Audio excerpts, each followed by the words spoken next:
ಅಣ್ಣ ನಮಸ್ಕಾರ. ನಮಸ್ತೆ ಅಣ್ಣ. ನಿಮ್ಮ ಹೆಸರು? ನಮ್ಮ ಹೆಸರು ಅಂಜನಮೂರ್ತಿ ಅಂತ. ನಮ್ದು ಪಾಪನಹಳ್ಳಿ, ಚಿತ್ರದುರ್ಗ ತಾಲೂಕು, ಚಿತ್ರದುರ್ಗ ಜಿಲ್ಲೆ, ತುರ್ನೂರು ಹೋಬಳಿ ನಮ್ದು. ನಾವು ತೆಂಗು ಇದನ್ನ ಹೊಸದುರ್ಗ ಹತ್ರ ಕಂಠಾಪುರ ಅಂತ ಬರುತ್ತೆ, ಜಾನಕಾಲ್ ಮುಂದೆ. ಆ ಊರಲ್ಲಿ ಇದನ್ನ ಸೊಸೆ ತಂದಿದ್ವಿ. ಈ ತೆಂಗಿನ ಮರ ಅಡಿಕೆ ತೋಟಕ್ಕೆ ನಾವು ಈ ಬಿಸಿಲು ಹೆಚ್ಚು ಬಿದ್ಬಿಟ್ಟು ಅಡಿಕೆ ಮರ ಒಡೆ ಬರುತ್ತೆ ಅಂತ ಹೇಳ್ಬಿಟ್ಟು ನಾವು ಇದನ್ನ ತೆಂಗಿನ ಮರಕ್ಕೆ ಅಡಿಕೆ ಮರಕ್ಕೆ ಹೊದಿಕೆ ಆಗಿ ತಂದಿರೋದಕ್ಕೆ ಅದನ್ನ ಬದಿನ ಸುತ್ತ ಹಾಕಿದೀನಿ ನಾನು. ಇದನ್ನ 2 ಎಕರೆಗೆ 50. 2 ಎಕರೆಗೆ ಎಷ್ಟು ಗಿಡ ಹಾಕಿರ? 2 ಎಕರೆಗೆ 50 ಗಿಡ ಹಾಕಿದೀನಿ ನಾನು. 50 ಗಿಡ ಹಾಕಿದೀನಿ. ಅಂದ್ರೆ 20 ಅಡಿಗೆ ಒಂದು ಡಿಸ್ಟೆನ್ಸ್ ಆಗಿ ನಾನು ಹಾಕಿದೀನಿ. 20 ಅಡಿ ಒಂದು.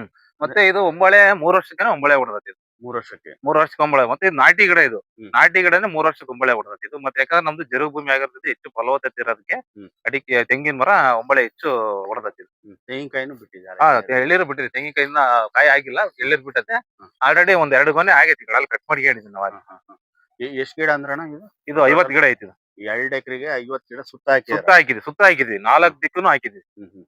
ಯಾಕಂದ್ರೆ ಹಾಕೋದ್ರಿಂದ ಅವಕ್ಕೆ ಅಡಿಕೆ ಮರಕ್ಕೆ ಈ ಬಿಸಿಲು ಹೆಚ್ಚು, ಬೇಸಿಗೆ ಟೈಮಲ್ಲಿ ಬಿಸಿಲು ಭಾರಿ ಬಿಸಿಲು ಇರುತ್ತೆ. ಆ ಬಿಸಿಲು ಏನ್ ಮಾಡುತ್ತೆ, ಅಡಿಕೆ ಮರಕ್ಕೆ ಬೀಳೋದ್ರಿಂದ ಮರ ಒಡೆ ಬರುತ್ತೆ, ಮತ್ತೆ ಕೆಂಪು ಹತ್ತತ್ತೆ.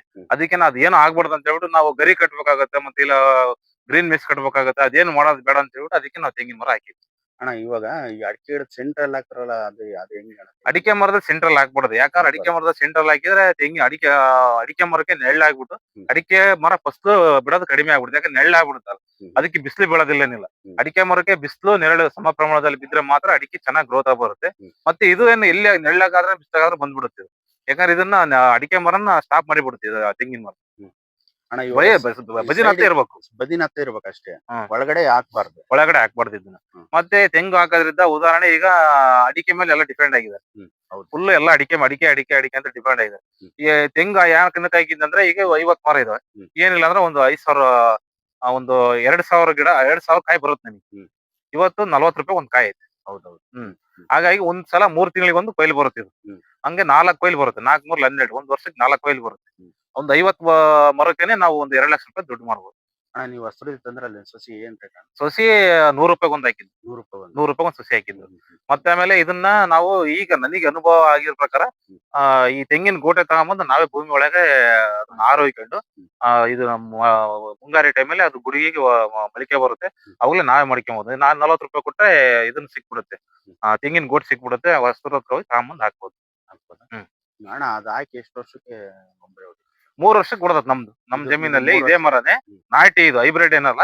3 ವರ್ಷಕ್ಕೆ ಒಂಬಳೆ ಹೊಡೆದತ್ತೆ. 4ನೇ ವರ್ಷದಾಗೆ ಎಳ್ಳೀರ್ ಬಿಟ್ಟೈತೆ. ಮತ್ತೆ ಇದಕ್ಕೇನು ಗೊಬ್ಬರ ಯಾವ್ದಾದ್ರು? ಗೊಬ್ಬರ ದನಿ ಗೊಬ್ಬರ ಕೊಟ್ಟಿದ್ದೆ. ದನಿ ಗೊಬ್ಬರ ಕೊಟ್ಟಿದ್ದೆ. ಮತ್ತೆ ಆಮೇಲೆ ಅದಕ್ಕೆ ಅಡಿಕೆ ಮರಕ್ಕೆ ಕನಕಾಂಬರಕ್ಕೆ ಕೊಡ್ಬೇಕಾದ್ರೆ ನಾನು ಅದೇನು DAP ಮತ್ತೆ 10-26 ಅವನ್ನೆಲ್ಲ ಕೊಟ್ಟಿದ್ದೆ. ಇದಕ್ಕೂ ಸ್ವಲ್ಪ ಒಂದೊಂದ್ ಹಿಡಿ ಹಾಕಿದ್ದೀನಿ ಅಷ್ಟೇ. ನೀರಿನ ಕ್ರಮ ಯಾವ ತರ? ನೀರಿನ ಕ್ರಮ ಏನು ಇದಕ್ಕೆ ಸಪರೇಟ್ ಇದಕ್ಕೆ ಏನು ಮಾಡಿಲ್ಲ ನಾನು. ಅಡಿಕೆಗೆ ಬಿಡ್ತೀನಿ, ಅದೇ ನೀರೇ ಇದು ತಗೊಳ್ತೈತೆ. ಯಾಕಂದ್ರೆ ನಮ್ಮ ಮಗ್ಲಾಗ ಇಲ್ಲಿ ನೀರು ಹಾಯಿಸ್ತಿರ್ತಾ, ಅದೇ ನೀರೇ ತಗೊಂತಿರುತ್ತೆ. ಮತ್ತೆ ಇಲ್ಲಿ ಪಕ್ಕದಾಗ ಬದಿನಾಗೆ ಡ್ರಿಪ್, ಅಂದ್ರೆ ಈಗ ಪಕ್ಕದ ಜಮೀನ್ ಇದ್ರೆ ಆ ಡ್ರಿಪ್ ಮಾಡ್ಕೊಂಡ್ ಬೇಕಾದ್ರೆ ನೀರನ್ನ ದೂರ ಆದ್ರೆ ಡ್ರಿಪ್ ಮೂಲಕ ಹಾಯಿಸ್ಬೋದು ನೀರನ್ನ.